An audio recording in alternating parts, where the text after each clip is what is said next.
Hey, everybody, this is NFL analyst Steve Mariucci, and you're listening to Jim on Base. Welcome to the Jim on Base podcast. My name is Jim Stevens, and this is the podcast that catches you up with some of your favorite athletes and other entertainment figures. For today's very special guest, we have on someone who has done a little bit of everything in the coaching world, whether it be in college, the USFL, and of course the NFL. He went on to be a head coach for Cal Berkeley and a beloved head coach for the 49ers and Detroit Lions. You can catch him as an analyst on the NFL Network. Please welcome the great Steve Mariucci. Steve, thanks for coming on. Yeah, it's a little bit of a stretch when you call me the great Ryan. Thanks for having me on. How you been? Good? Doing good. And I'm curious, what have you been up to? I know the football season's getting underway, but what's been going on in your world? Yeah, so really the football season this is what I do. You know, I had a Sunday off last year because the NFL Network didn't send us to London. And so we weren't asked to do the pregame show, so they said, you can have the Sunday off. And I realized it was my first Sunday off in 46 years. And because when I was playing in college or coaching in college or, of course, in the pros, you're always working, either playing on Sundays or you're watching the game film from the Saturday game on Sundays. And so I don't know. What do you think I did on that Sunday that I had off? Well, you got to watch all the football games, right? Yeah.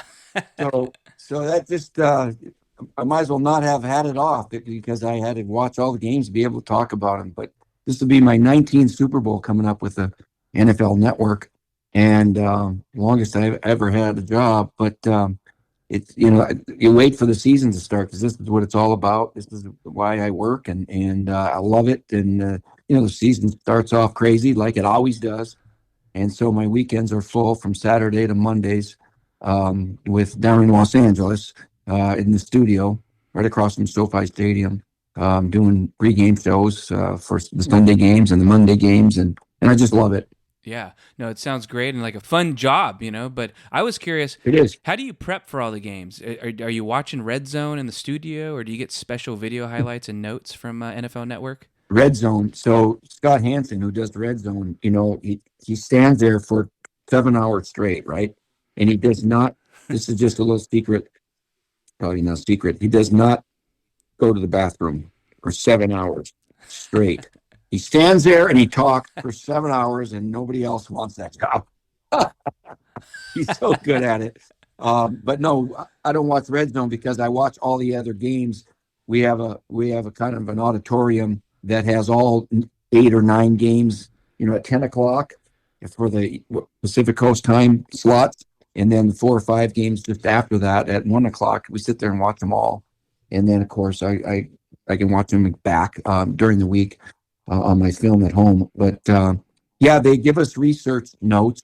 They came out last night. Today is Wednesday. So last night, Tuesday, the research notes all came for all the 16 games that are going to occur this weekend. Well, from Thursday to Monday night.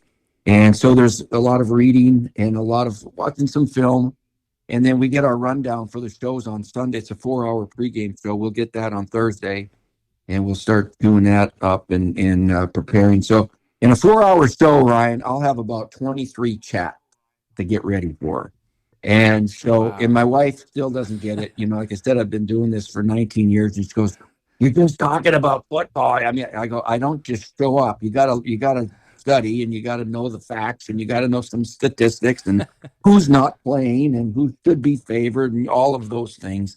So there is a lot of preparation for pregame shows.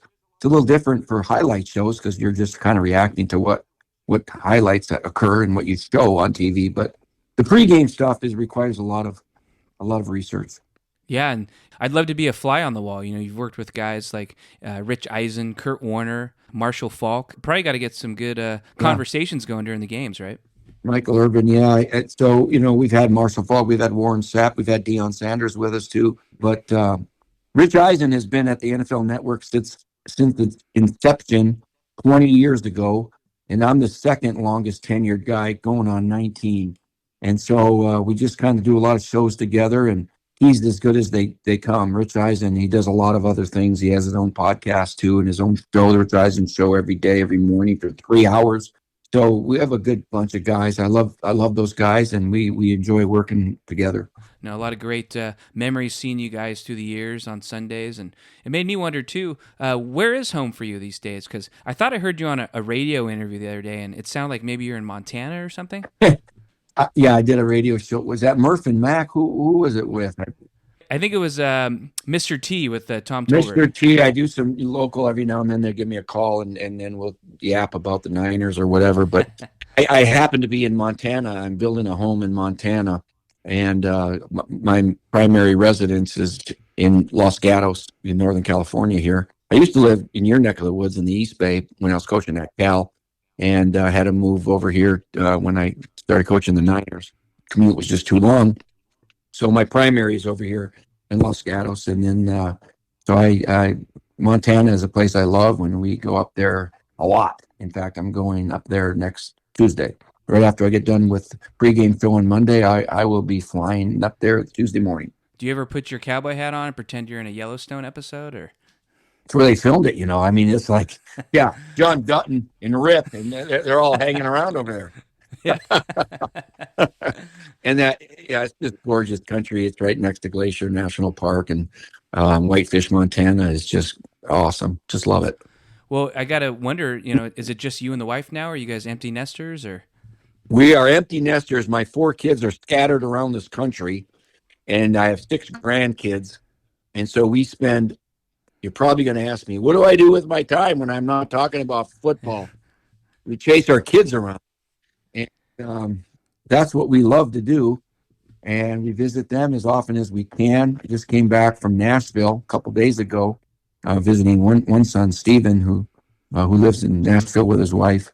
And I got one in Connecticut, Greenwich, Connecticut, and my daughter's in Brooklyn, New York, and my other son, Tyler's at Fresno, working at Fresno State in the athletic department. So kids and grandkids occupy our other time, and can't see them enough. Well, it's got to be pretty neat, too, because your kids are all successful. And I know, like you said, Tyler's an athletic director, right? Mm-hmm. And then is Adam, is he a realtor? Yeah, he sells real estate in New York City. He lived there for several years, and then he's got a family, 3 kids now. So they moved out of the city and went to Greenwich, Connecticut, which is a gorgeous town, not too far from work. He works in Greenwich too. But yeah, he's doing well. And then my third son, Stephen, he has a job. He has a day job, but he's also a singer-songwriter in Nashville. It's the country music capital of the world, as you know. And he sang the national anthem at Packer game in Lambeau last year. They invited him to come back this year. So he must be doing something right. And I'm proud of all my kids. And my daughter's getting her master's degree in Brooklyn. So, yeah, I'm proud of more kids. They're good kids, really good kids. That's pretty great. And, Steven must be doing something right. I saw a video of Toby Keith pulling him up on stage. Should have been a cowboy. That's what Toby was there. And he said, yeah, Steven, come on up here. And it was unannounced. And it was unbelievable. And it was just the classic, and Toby Keith has just gone through some health issues too, and he's trying to get back. He's trying to get back on tour. But yeah, that was a thrill to be up there. And that was one of the top country hits of all time. Was #1 for a million years. And so Stephen was so just honored to be up there on the same stage as Toby Keith. Is it pretty exciting to see your kids kind of make their own paths and maybe get out of the microscope of if they wanted to get involved in the NFL? Is it kind of relief for you, or how do you look at that? They were all athletes. All 4 of them were athletes in high school, all the way up through high school. And then, they weren't going to be professional football players. My oldest son was a scholarship football player at Cal Poly San Luis Obispo. But they chose a different path, and that's what you got to do. I can't lead them in one direction. I can provide them some opportunities, and then they've got to decide what they like, what they love, what they're passionate about, and follow their dreams, so to speak, right? And so I think they're all in that lane where they enjoy what they do. My daughter's still trying to figure it out, like all college kids, right? She went to school at Boston College, and then worked for a little bit, and now she wants to get more education with a master's degree. So, she's got to figure it out, how she wants to earn a living, but they do that. Smart kids figure that out, right? Yeah, definitely. Well, another picture I saw I thought was pretty cool, especially being from the Bay Area.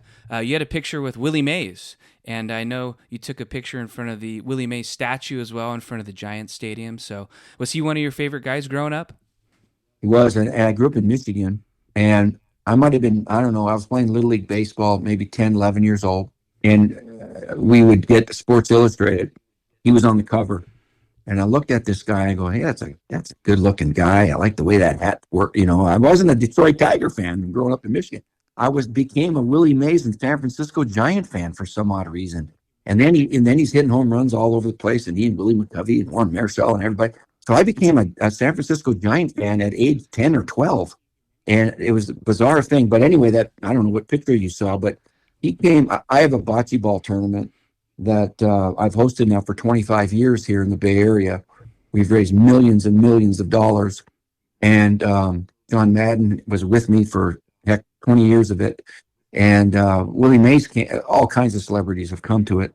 And Willie Mays came to it. So that's probably where you saw he and I together. He just showed up and enjoyed the day with us. And he was always a hero of mine and one of the greatest baseball players of all time, certainly. Yeah, and I want to talk about that bocce ball tournament too, because I think you held that in Pleasanton, right? Well, we started in Los Gatos at Campo de Bocce, 1999, and then we kind of outgrew it a little bit. And then the same ownership, Tom Albanese, bought a place over there in Livermore and built a newer, larger venue with a restaurant and 8 bocce ball courts and that kind of thing. And so we started having it over there too for, I don't know, maybe 15 years. And then during the pandemic, he actually lost the restaurant. A lot of restaurants couldn't keep open, right? And he lost that one. So we've now moved it back to Los Gatos Campo de Bocce, where it all began. And it sells out. It sells out immediately. And we've just had so much success raising money. People are so passionate about helping different charities and different foundations that people here are very generous when it comes to that sort of thing. Yeah, and I was going to ask about that because the Livermore location was not far from John Madden's neighborhood, right? So it sounds like he'd come down. Oh, he'd come down. We were on different teams, and there was quite the competition. So I think over the 25 years, his team won it 3 times, and my team won it 3 times. And then so there's a lot of back and forth on the radio, on his radio programs. We would have just classic debates about different things. But God, I really miss him.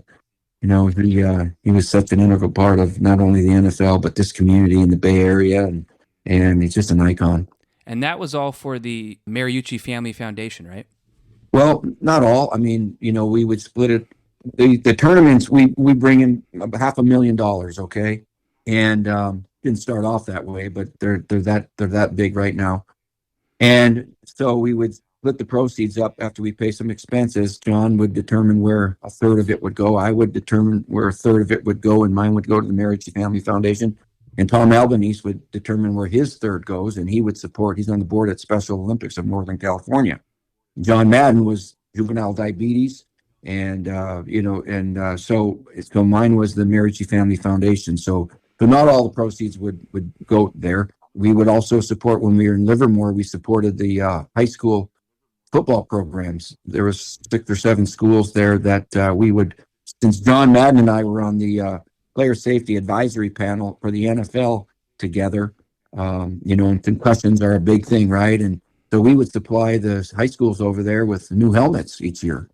And now we've moved back here this way. And so we're not supporting that league anymore because it's on the other side of the bay. So we support the local police department now, on top of Special Olympics and the foundation, because you know how the police departments, many of them were defunded and just always need support, community support. Mm-hmm. So we've taken up a large stake in supporting our local police here in Los Gatos. Very important to a lot of people. Yeah, it's a lot of great work. And I know something else that was big for your foundation, right, was opening up the Beacon. That was a few years ago. Beacon House, yeah. And so what the Beacon House is, it's where I grew up in the Upper Peninsula of Michigan. I went to school at Northern Michigan in Marquette. And the hospital up there. I've been involved with the Beacon House up there for 20 some years, and the hospital moved to a different location, so we had to move our Beacon House and build a new one. And so we built a new one. And what a hospitality house is, I think everybody knows what a Ronald McDonald House is, and the Ronald McDonald's houses support children's hospitals. There's one right over here at Stanford, and they're all over the country. And they get some corporate support, but a lot of it's private. But our Beacon House is completely private and support. So we continually have to fundraise for it. But we built a gorgeous hospitality house where guests and patients stay for free when they're getting treatment at our hospital. Wow. And it's not a children's hospital. It's a general hospital where we have cancer patients, and we give out free wigs for those who are losing their hair, and transportation to the store to get their drug prescriptions, and back and forth to the hospital, and food there. And we're so proud of it. And it's been full now for a year and a half. And we opened it at Christmas time, a year and a half ago. And we're really, really proud of that. It's called the Mariucci Family Beacon House. And if need be, we'll add on to it someday. Our foundation also underwrites the football camp for the Stars, which has been going on for about 18 years. That's a football camp for Down syndrome kids in the Bay Area. In fact, my bocce ball team are my Down syndrome kids. They come on over, and gosh, are they getting good at playing bocce ball. But we love supporting that cause. There's about 60 players and a bunch of cheerleaders every year over at Valley Christian High School. So we do, those are the two main things. We do some things with creative vets and some other things each year. But the Beacon House and the Camp for the Stars are the two biggest. That's some great work, and I know if people want to check out the foundation more, they can go to mariuccifamilyfoundation.org, and I'll make sure to put a link in the bio of the episode when it comes out. Yeah, please do. Yeah, thank you. Well, that's some great work there, and you're a busy guy, so it makes me wonder, what else do you do for hobbies or interests, maybe outside of philanthropic work and football? Are you a golfer or anything? I don't golf. I quit. In fact, Ryan, the last time I golfed was with John Madden. We're driving around. He was driving. I don't know why he was driving, but he was driving. We're over at Ruby Hills in the East Bay. I'm sure you've seen it. And yeah, we're on the fourth hole.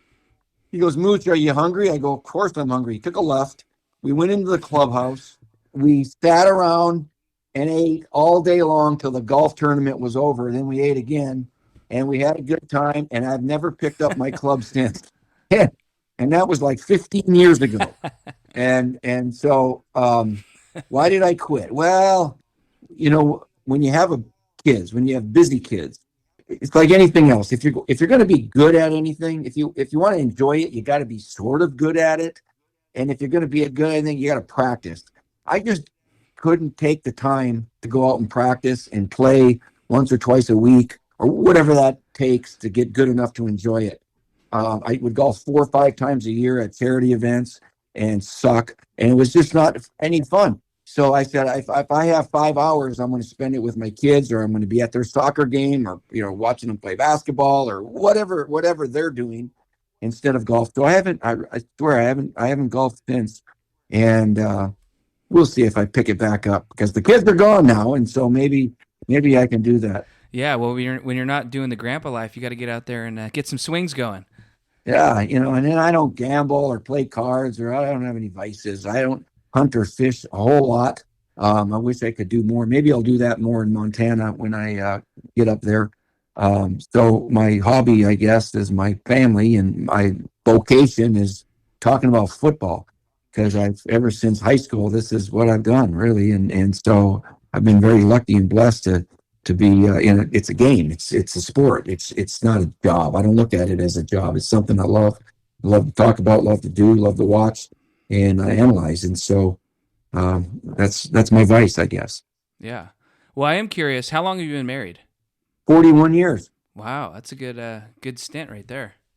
Yeah, it's a good stint, and I've been asked, "Mooch, what's the secret? What's the secret of lasting 41 years?" And I would say maybe it's a million little things, because I don't believe there's just one reason. Somebody might say it's love, or somebody might say it's respect, or somebody might say whatever they might say. There's a lot of answers, right? But in reality, I think it's a lot of things. That's why I say it's a million little things, and little things add up on a daily basis. And so, and nothing's ever perfect. Marriages are not easy. You go through ups and downs. We lost a child. That wasn't easy. I moved my wife 18 times. That's never easy. I've been fired. I've been hired. There's been ups and downs, and life is a roller coaster. And you just want to be sitting next to somebody that will go through the ups and downs with you. Well, it makes me wonder though, what was the move to ask her out? Do you remember? The move to ask her out. So yeah, I remember. So get this. So I'm coaching at Cal State Fullerton. They don't even have football anymore. I was a coach and she was a student. So that's usually frowned upon in our profession. But there's a but here. I was 24 years old. She was 22. Okay. So start with that. It wasn't like I was a creepy old man. And so we were both young. The head coach says, "Dude, go for it." And so, I mean, I didn't let it affect her. She was an older student just finishing up. So anyway, 41 years later, we have six grandkids and four kids, and all is well. Yeah, that's great. And I know you're from Iron Mountain, Michigan, and Yeah, I did some research. I thought it was kind of ironic. On the Wikipedia page, it says it's known for their bocce ball tournaments. damn right. My dad, it is. You can't believe everything you read on Wikipedia, though. I'm just going to tell you right now. I don't know who writes that stuff. But some of it's like BS. But anyway, but Iron Mountain, my dad, get this. My dad was born in Italy, Chicago, Italy, Umbria. Okay, and not that he played bocce ball when he was a kid. He picked it up once he was here. His family moved here when he was young, but didn't speak English. But ends up teaching English and coaching. But he built 7 courts at the city park. The city park let him do it, and of course welcomed it because they didn't have to pay for it. He just built them, and he started a league, and they call them the Ray Mariucci courts. And there's been leagues going on there for, I don't know, 40, 50 years, whatever years. And they've had state tournaments there. It's a very nice facility. And yeah, and there's a lot of Italians in Iron Man. When I was at grade school, I went to a Catholic grade school. We had nuns, the whole thing, right? There was like 3 non-Italians in my class. Everybody was, Romagnoli, Mariucci, Altobelli. I mean, everybody was Italian. I don't know why Italians moved to Iron Mountain, Michigan. I guess there was work there. I guess all roads lead to Iron Mountain. But a town of Italian people. In fact, we just had our 50th high school reunion a month ago, before the season started, and it was a lot of fun seeing everybody. Oh, it's great that you go. Yeah, you should. I mean, you should do some things. I think, you got to be connected and loyal to your schools, don't you? Your high school or your college. You're an alumnus. You might as well support the school, be emotionally tied some ways, root for your school, show up. I'm sure you have friends from your high school and your college. Show up, be present. And so it was good. It was a good turnout. Well, that's good to hear. And I thought it was interesting that you said your dad's from Italy because he was also a World War II vet, right? Yep. Yep. He was in the Army, Tank Destroyers Division. Wow. And you know what they call it? The greatest generation. And you know what? They probably were. I'm just saying, they probably were. They won World War II, which was pretty damn important. They lived through the Depression, got us out of that, which was pretty damn important. And they just got this country going in the right direction after all of that difficulty. And these guys now, my dad he passed away Super Bowl, during the Super Bowl weekend when I was in New Orleans, and he was 90. Mm. But these World War II vets, they're getting up there now. They're 95, 100 years old, right? And we owe them a debt of gratitude. Yeah, definitely we do. And speaking of your parents, was your mom okay with you playing football? Because I had Tim Brown on. He had a funny story about how he kind of had to sneak in getting into football because his mom didn't want him to play. Was your mom okay about it? Yeah, she was, but being that my dad was a coach. He wasn't a football coach. He was a wrestling coach. My dad was a two-sport. After World War II, a lot of the armed services went on what we call the GI Bill, and that paid for their college education. You serve in the war, you serve in the military, then they would pay for your education afterward. Okay, sounds like the right thing to do. So he went to Michigan State, and he actually was on the boxing and wrestling team at Michigan State. He was a two-sport athlete, and so I never would mess with him, right? And so, so he's in the Michigan Wrestling Hall of Fame, and Wow. he actually began wrestling programs in the UP, and he's just very instrumental at getting that wrestling going, cranked up in Michigan and back in that neck of the woods. But so we did all sports. We didn't just it wasn't just football. We were in baseball and soccer and wrestling, of course, ski jumping, cross country. I was in the junior nationals and combined Nordic event in skiing. That's you do that in Michigan. And so we were kind of encouraged to play everything. And you know what, Ryan? 82% of the kids that get drafted in the National Football League are multi-sport kids. Hmm. Let me say that again. 82. Some years it's 85%. These kids are the best football players because they're getting drafted. But most of them ran track, played basketball, played baseball, did some of them wrestled. And multi-sport kids is what you want to raise, because I see some of these kids and there's some pressure that I'm going to put my daughter in gymnastics at age 4 because I want her to get a scholarship, to college. Or I want to have my kid in just football because I want him to be the next Joe Burrow or Patrick Mahomes, and I want him to get a scholarship and now get paid with NIL money. And I think you're doing a kid a disservice in some ways, because being multiple in different sports, avoids the burnout thing, and it helps develop your hand-eye coordination and different skills.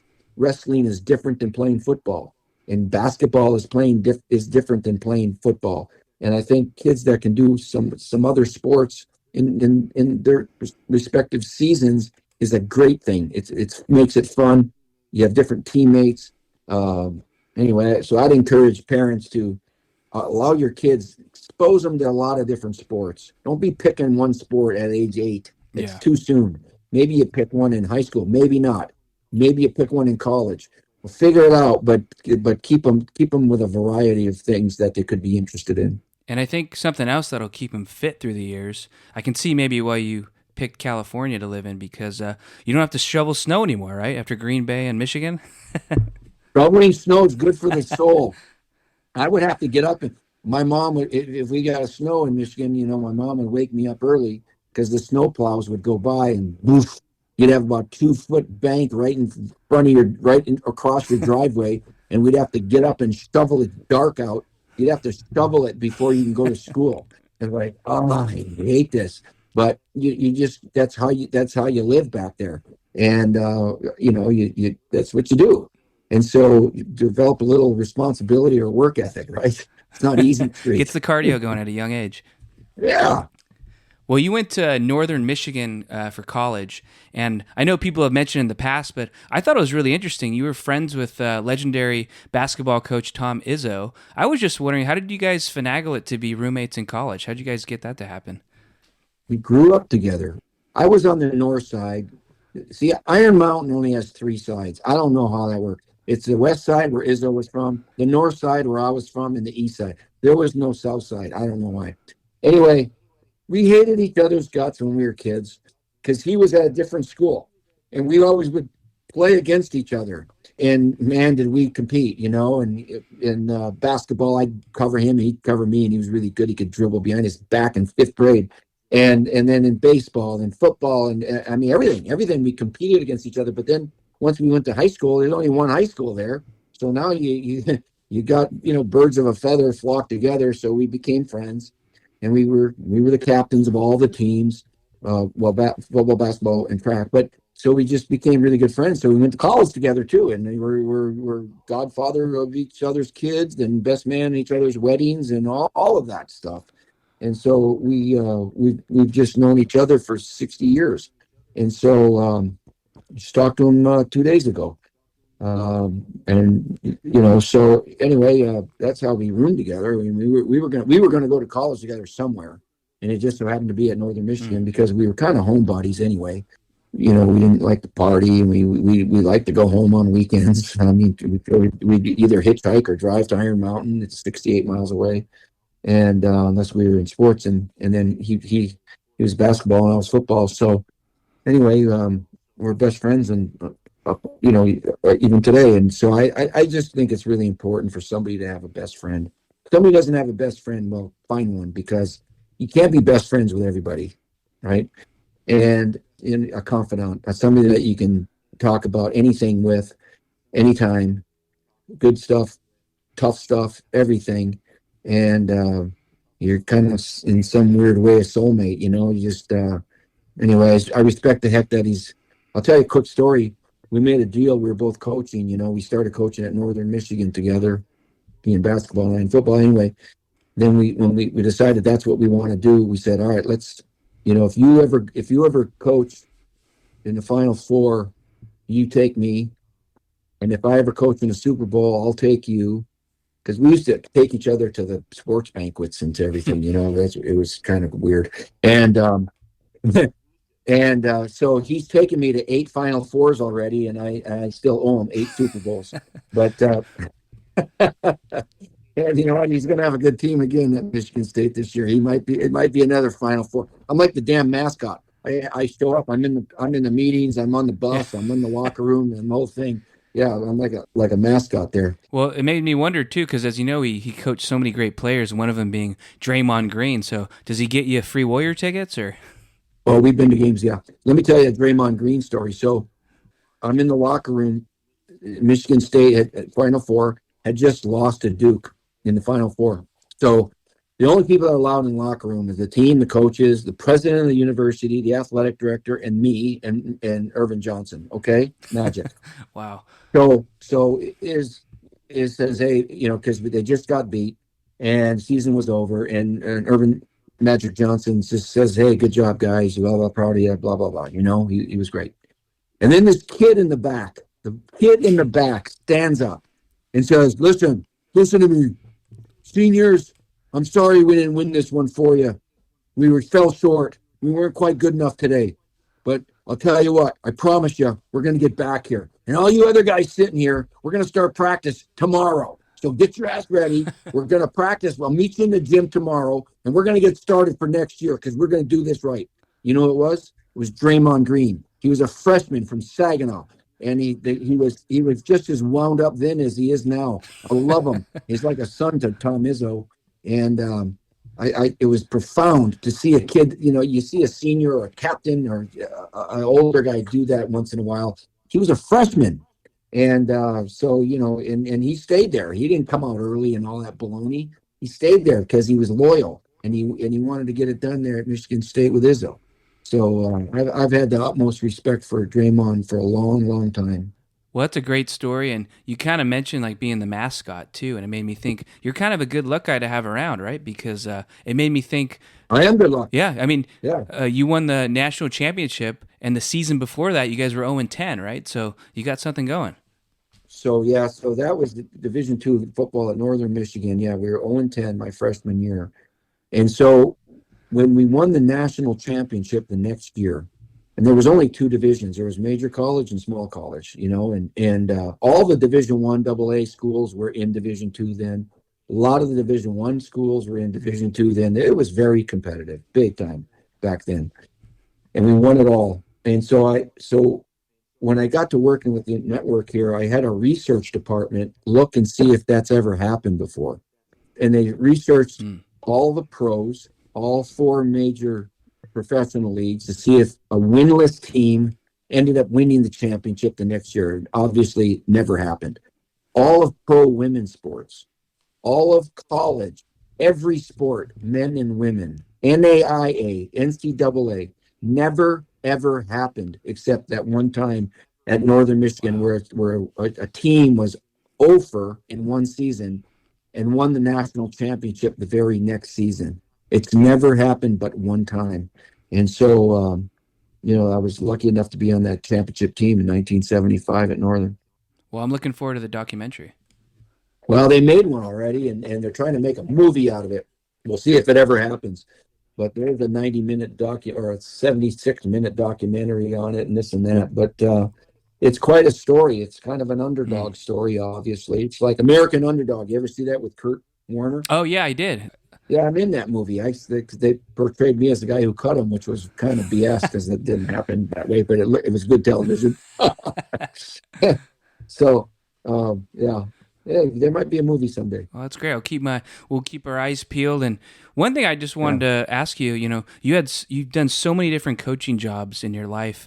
A lot of people maybe forget sometimes you don't just become a head coach of an NFL team. So was that always the goal to one day become a head coach, or just kind of evolve over time? I think it evolved because when Tom Izzo and I grew up together, we majored in education, okay? We were both going to be school teachers. Why? My dad was a school teacher and coach. The coaches, the people that influenced us the most or the best were our coaches, okay? So we wanted to be a coach and a teacher like them. Felt really, I mean, that, in secondary education, we thought we would be the coaches for our hometown in Iron Mountain, maybe, and live happily ever after. Hmm. And so when we both got done playing at Northern, we were hired by Northern, he in basketball and I in football. And we both started that way, but we said, hey, we kind of like this college thing. So maybe our goals and ambitions aren't high school football, maybe they're college football. And then once you get into college football coaching, then you say, well, maybe I'd like to coach in the Big Ten, or maybe I'd like to be a coordinator or even a head coach. And you don't just go from college student to the head coach of the Green Bay Packers overnight. I mean, there's a process, and there's stepping stones, and there's certain things you got to learn on the way up if you're lucky. And so we Yeah. liked college, the challenge, the age group, the recruiting, all of that goes on with it. And then he stayed in college, as you know, and he's really only went from Northern to Michigan State. He's been at Michigan State for 40 years. Had a little stint with Tulsa for about 6 weeks, then he moved. And I went out to California, met my wife in Fullerton, and bounced around to Louisville and some other colleges. But when I had a chance to get in the pros, I took it. My first pro job was with the Rams as a quality control coach. I got paid in lunch. That's what I got paid. And I had one child and one on the way and married. And I said, you know what? This is going to be worth it for me because I'm going to gain experience in the NFL. I'm going to see if I like it, see if they like me, see if I can do this. And it was with the Rams. John Robinson allowed me to do that. Worked my butt off and never was home. And sometimes you got to work for cheap or low or nothing just to get a foot in the door. And I think sometimes kids these days, feel like they want the big office with a view right away or nothing at all. It means you gotta sacrifice and you gotta earn your stripes a little bit to get to take another step. And so then I decided, hey, I like this NFL stuff. So I kind of went down that path. Well, what was the biggest adjustment for you? Because I had on Jim McMahon, and he said that the biggest adjustment for him as a player was going from high school to college and not from college to the NFL. So does that hold true with you? Jim McMahon's a doozy. He was a guest at my golf tournament out for the Beacon House. Mm. He came up to Marquette and he golfs barefoot. Start with that. I think he has a beer hole, and he could have been the mayor of that town after he left. He was such a kick. I mean, of course, I had him. I was the quarterback coach in Green Bay when he was with us, backing up Brett Favre. Crazy, love him to death. And of course, he went to BYU. And yeah, he's going to have a different opinion than most. Yeah. Yeah, but from high school to college is a jump. And he went from I don't know what kind of high school he had, and then but at BYU they threw the heck out of the ball, and then he went to the Bears where they didn't throw the heck out of the ball. They just handed it to Walter Payton. But he was a beauty. I love him. Yeah. Was there a big growth period for you to the NFL, or what do you think back on from college? Yeah, I mean, well, I love my college experience. I love that age group. There's at such an impressionable age. But I coach in the USFL for Lee Corso, and we all know Lee Corso at ESPN. He's what he's got. I bet Lee's 87 years old now. What is Lee? And he's still going on their set for College Game Day. And talked to him the other day. But so I got my feet wet in the USFL, and then I went to the Rams as quality control. So then I didn't go right away to the NFL. I worked at Cal for a bit, but then I got the job at the Green Bay Packers from Cal to coach the quarterbacks, and so I was hooked. and then you just try to do the best you can. And I was lucky enough to coach Brett Favre, and he had some success. And it helps when your guy gets, as the MVP of the league. It's so, and he would have been MVP of the league whether I was coaching him or Urkel was coaching him. It didn't matter. He was really good and tough and all of that. But it was a lucky break for me. So I was able to get the head coach at Cal from there. But then the 49ers came calling right away after that. Well, what was it like stepping in as the head coach of the 49ers? Do you remember anything like the night before your first game as an NFL head coach, or before the press conference? Because, like you said, you're the head coach of Cal, but I'm sure getting that opportunity in the NFL, it probably hits a little bit different. It does. And it does. And it was an organization that I admired for so many years, and they won a lot of Super Bowls with Bill Walsh and George Seifert. So following that act was nearly impossible. And so the expectations are high. How long can you hang on to that team? It's getting older. I love coaching older guys. Quite frankly, I love the veteran Mm. more so than the rookie because the rookies drove me nuts.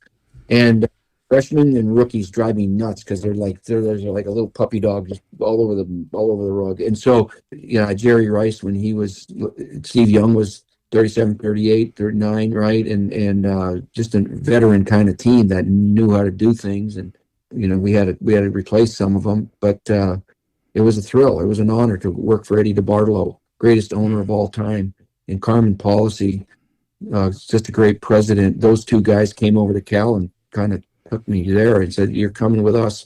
Let's go meet with your president." Oh boy! Wow. So we we had to go meet with President Chin in his office, and he said, "We want to hire Steve." And I went, whoa! And it all came fast.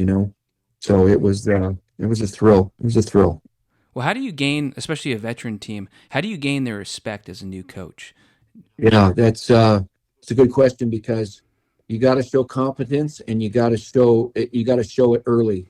I think if you lose your first four games, there's going to be a revolt. And we lost our first game. Our first game was at Tampa, and Jerry Rice blew his knee out, and Steve Young got a concussion, and Brent Jones got hurt, and our backup quarterback hurt a bone in his back. I mean, it was like, oh my God, what just happened? I left Cal and for that, there was high expectations, and we lose and it was like a mass unit in the locker room afterward. I'm going, oh my God, and somehow, some way, that team rallied, and we won our next 11 games. And so then you gain some credibility and respect by winning. Let's just face it. You can show all the competence in the world verbally and try to act the part and look the part and whatever, but you got to win. I mean, it's W's and L's that tell the story quickly. And so I was able to win early, which was a lot of fun. And but credit those guys that were really, we got Steve Young back. Jerry came back for one game is all that year. But anyway, it was awesome. Well, when I think on what it would be like to be a coach, it's got to be hard just to remember everyone's names, right? So do you have like flashcards and face photos before training camp gets going? Like, do you have any hacks? No, but you know what everybody does in training camp? You put tape on their helmet and you write their name down on their helmet. Ah, And so, like, you don't really have to do that for Steve Young, but for, Joe Smuts from Bemidji State, you got to put the name on. So not only his position coach knows him, but his teammates know him, right? hmm. So that's kind of what you do sometimes is you put tape on their helmet with their name. And then guys start writing the wrong name, and you know how they screw around. One of my favorite games all time, 49ers Giants wild card game, one of the most epic comebacks really in team history. Do you kind of look back on that game with fondness? In NFL history, we're down 24 points in the third quarter.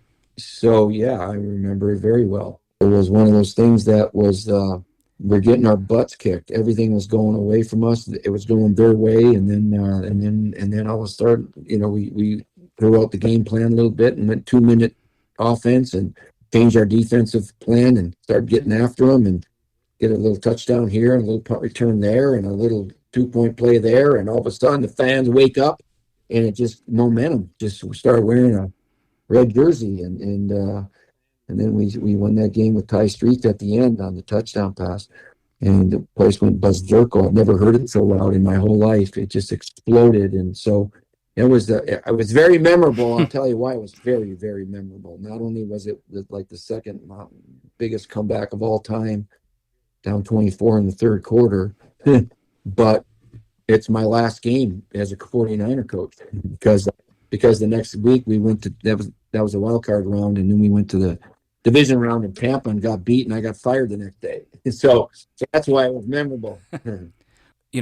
Just the other day we had September 11th, and you played the first game in New York after 9/11. So I'm just wondering, maybe when you're at games, the national anthem's playing during this time period, is there any certain memory that you kind of reflect on during that time? Yeah, it was the first Monday night game. It was the Niners at the Jets. It was Monday night, so it's a national primetime game. The world was watching. And yeah, I remember it. I don't remember the game very much. I remember Ground Zero was still smoldering. I remember the looks in the people's eyes because they were in shock still from the tragic event.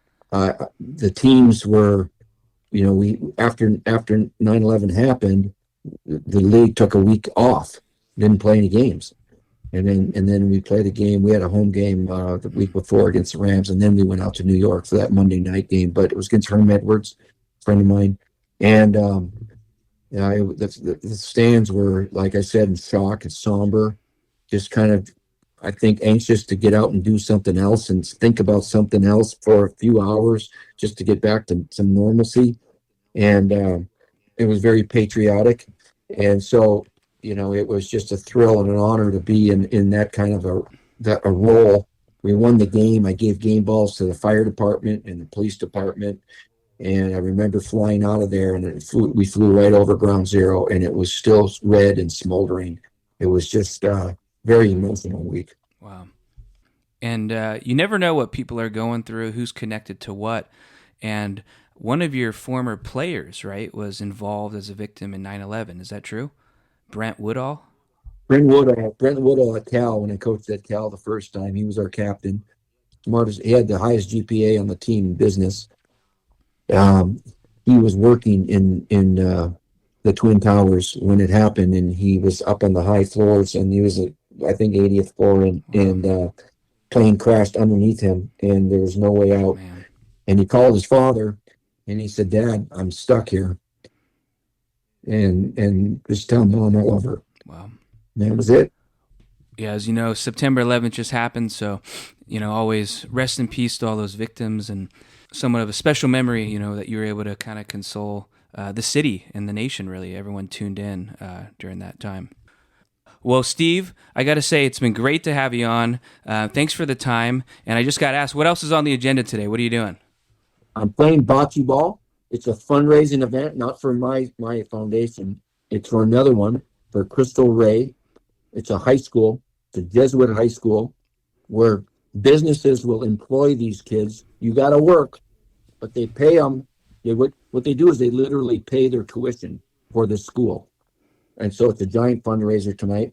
And my team is the Crystal Ray kids. And so I'm going to get going over there, and we're going to raise some good money for these kids.